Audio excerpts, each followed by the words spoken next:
যদি কেউ বলে যে আমি ভেসে যেতে যান, আমরা বলবো না যে আপনি যাবেন না, আপনি যাইতে পারলে যান, কোনো আপত্তি নেই। আপনি গেলে আমাদের জমি আপনি দখল করতে পারবেন না, আমাদের বরাদ্দ যেটা আছে ওটা আমরা সবাই ঠিক মতো পাবো, গেলে যান, অসুবিধা নাই। তো আল্লাহ বলছেন আওকা জুলুমাত মিন ফি বাহরিল লুজ্জান, যে অন্ধকার যেমন অন্ধকার গভীর সমুদ্রের মধ্যে।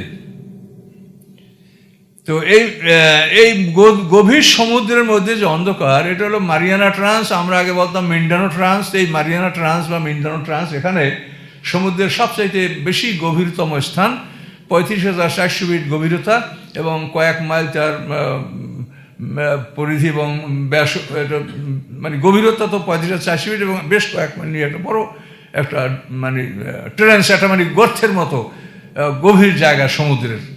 এটাই সবচাইতে গর্তে মানে গভীর স্থান সমুদ্রে, 35,400 ফিট, প্রায় 7 মাইলের মতো হয়। 7 মাইল গভীর হওয়াটা কি মনে করেন? আমরা যখন ছোটবেলায় পানিতে ডুবেছি তখন 10 হাত মানে গভীর পুকুরে 15 ফুটে গেছে, তখন কান চরচর করে ফাটে যাচ্ছে, নিচে যাওয়া যায় না। তো এই সমুদ্রের যদি প্রায় 7 মাইল তলদেশে, সেখানে কি আছে? তো আল্লাহ বলেন গভীর সমুদ্রের তলদেশে যে অন্ধকার, তো সেই অন্ধকারটার বিবরণ ইয়াকশাউ মাউজুন, সেই অন্ধকারের উপরে আবার তুফান, মেম ফাউকি মাউজুন, তার উপরে তুফান, মানে ঢেউয়ের উপরে ঢেউ গড়াইয়ে পড়ছে। একটা ঢেউ অন্ধকার নিয়ে আসে, আবার ওটা পরে যে আরেকটা ঢেউ তার উপরে আবার গড়াইয়া পড়ছে। তা আল্লাহ বলছেন যে গভীর সমুদ্রের অন্ধকারের মধ্যে তুফানের উপরে তুফান, এবং সেই তুফানের উপরে তুফান, তার উপরে আবার মেঘ।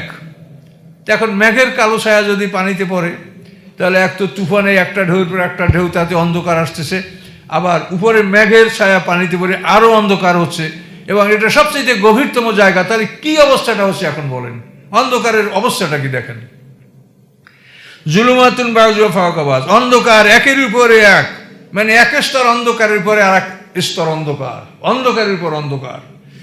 ইজা আখরাজা ইয়াদাহু লাম ইয়াকাদিরাহা, যখন সে তার হাতখানা বের করে, সম্ভাবনা নাই যে সে নিজের হাতখানা দেখতে পাবে। চোখের সামনে হাতখানা নিলেও নিজের হাত দেখতে পাবে না। অমান লাম ইয়াজালিল্লাহু লাহু নূরান ফামা লাহু মিন নূর, আল্লাহ তাআলা যার জন্য আলো সৃষ্টি করবেন না, এই কঠিন অন্ধকারে সে আলো পাবে না। হাশরের ময়দানে আল্লাহ বিচারের মাঠে যখন আসবেন, তখন সূর্যের আলোর অস্তিত্ব থাকবে না। আল্লাহ বিচারের মাঠে আসবেন, আমরা মাঠে ওঠার 70 বছর পর, এই 70 বছর হাশরের ময়দানে সূর্যের আলো থাকবে। এরপরে